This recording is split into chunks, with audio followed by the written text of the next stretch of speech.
காஷ்மீரில் நடந்துள்ள கொடூரம் பெரும் அதிர்ச்சி அளிக்கிறது. இந்த பயங்கரவாதத்தை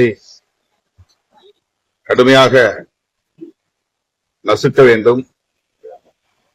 உயிரிழந்த குடும்பத்தினருக்கு எமது ஆழ்ந்த இரங்கலை தெரிவித்துக் கொள்கிறோம்.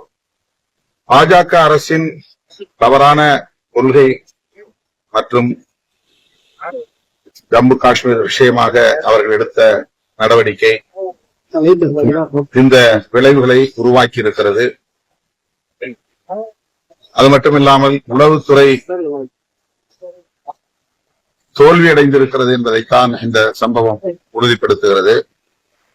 ஆர்டிகிள் 370 இந்த 370வது உறுப்பை அகற்றிவிட்டால் அங்கே பயங்கரவாதம் இருக்காது என்று தொடர்ந்து பாஜக சொல்லி வந்தது. அதை நீக்கிவிட்டார்கள். பயங்கரவாதத்தை ஒழித்துவிட்டும் சுற்றுலா பயணிகள் அங்கே சுதந்திரமாக போகலாம் என்று சொன்னதன் அடிப்படையில் அதை நம்பி போன சுற்றுலா பயணிகள் இன்றைக்கு படுகொலையாகி இருக்கிறார்கள். எனவே இதற்கு அமித்ஷா பொறுப்பேற்று உடனடியாக பதவி விலக வேண்டும் என்று விடுதலை சிறுத்தைகள் கட்சி வலியுறுத்துகிறது. நேற்றிலிருந்தே நாம் பார்க்கின்றோம், அந்த ஜம்மு அண்ட் காஷ்மீரினுடைய ஆளுநர் அவங்க சொல்லி இருக்கிறாங்க, ஆன்டி டெரர் ஆபரேஷன் எல்லாமே ஆரம்பிச்சிருக்கிறோம்.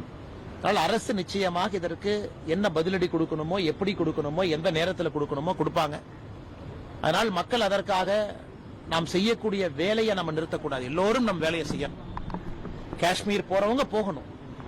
நாளைக்கு நான் காஷ்மீர் போறதா புக் பண்ணிருக்கிறேன், வர்ற ஜூலை மாசம் அமர்நாத் யாத்திரா நடக்குது, நான் போகணும் நினைக்கிறவங்க கண்டிப்பா போகணும். இந்த கோழைத்தனமான இந்த தாக்குதலுக்கெல்லாம் பயந்து நாம் நம்முடைய வேலையை நிறுத்தினாதான் அந்த தீவிரவாதிகளுக்கு நாம் கொடுக்கக்கூடிய பயமா இருக்கும். அதை பண்ணக்கூடாது. எல்லோரும் நம் வேலையை செய்வோம். காஷ்மீருக்கு யாரும் போகணும்னு நினைக்கிறோமோ போகும். நிச்சயமாக அரசு இதற்கு என்ன தவறுக்கு பதிலடி கொடுக்கணுமோ அரசு நிச்சயமா அதை கொடுக்கும். அதே போல அமித்ஷா பதவி விலகணும்னு சொல்லிட்டு திருமாவளவன் அப்புறம் நம்ம சுப்பிரமணிய சாமி கருத்து தெரிவிச்சிருக்காங்க. அரசியல் பேசுறவங்க பேசிட்டே தாங்க இருப்பாங்க. ஏன்னா உங்களுக்கு தெரியும், பிரதமர் அவர்கள் 3வது முறையாக பதவியேற்ற பொழுது 2024 ஜூன் 9ஆம் தேதி பதவியேற்ற அன்னைக்கே காஷ்மீர்ல ஒரு டெரர் அட்டாக் இருந்துச்சு, 8 நிமிஷம் கழிச்சு அன்னைக்கு.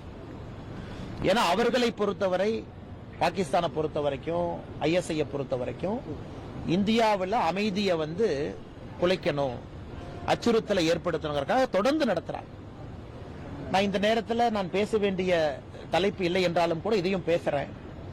நீங்க ஓவராலா பாருங்க, காஷ்மீரை பொறுத்தவரை கட்டுக்குள்ளதான் இருக்கு. 370 எடுக்கப்பட்ட பிறகும் கூட கட்டுக்குள்ளதான் இருக்கு. இந்த துரதிர்ஷ்டவசமான நிகழ்வு இந்தியர்கள் எல்லோரும் ஒன்றா இருக்கணும்.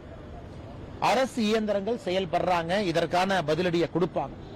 இதிலே நம்முடைய தலைவர்கள் எல்லாம் அரசியல் பேசுவதை தவிர்க்க வேண்டும் என்பது என்னுடைய வேண்டுகோள்.